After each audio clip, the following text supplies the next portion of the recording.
I'm joined by Brett Velicovich, a former Special Operations Intelligence Analyst. He joins us from Savannah, Georgia. Thank you so much for joining us, Mr. Velicovich, here on TRT World. We've seen Russians backing the Assad regime forces on the ground in Idlib that have been bombing civilians in what was supposed to be a de-escalation zone. How dangerous do you think this Russia regime combination is to the stability of the region? Well, it's incredibly dangerous. I think it's attacks like these that really blur the lines between who really makes the decisions in Syria between the Assad regime and Russia.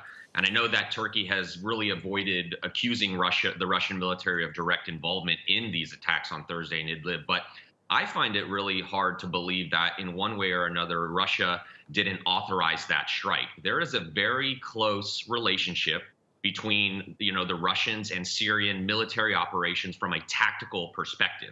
Russian forces also knew that, Turkish troops were in the area, and more than likely they allowed that attack to happen. And it's really dangerous because there renews sort of this major risk in drawing both Russia and Turkey into a direct conflict, obviously.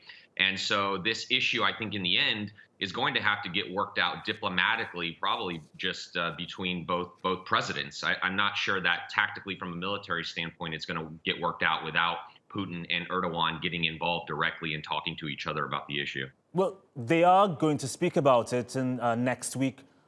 And you're saying that you don't think the strikes of the past few days would have happened without Russia's approval. Then what do you think is going to happen out of this meeting that Putin is supposed to have with Turkey's president? Well, I think they're just going to have to get together and obviously outline all the issues that are taking place, because this is going to continue to escalate. We're now seeing Turkey responding by shooting down Syrian warplanes, attacking their soldiers, and really getting even more aggressive. And that escalation is going to continue to go back and forth. Again, from a tactical military standpoint, Russia and the Assad regime, they know exactly what's going on. And so, again, I don't think this attack would have happened without the Russian involvement. But at the same time, from a U.S. perspective, this is a major conundrum, I think, just from U.S. foreign policy in general. Everyone's sort of asking the question of what is the U.S. going to do about it? And publicly, I know that the U.S. State Department, they're going to have to, they've come out already and basically provided full support to Turkey because Turkey is a NATO ally.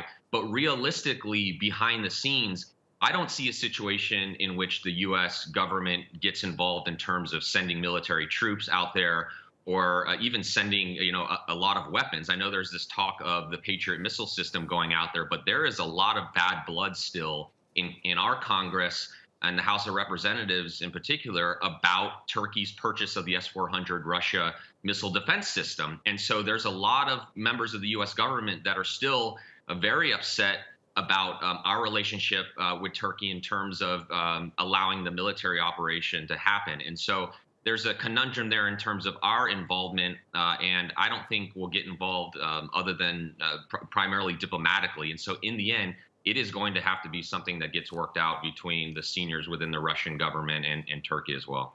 Let me get your opinion on this Operation Spring Shield. From your analysis, how significant are the damages that have been done to the regime assets in northern Syria, for example, the chemical warfare facilities that belong to the regime? They've been hit. How much do you think this will limit their capacity?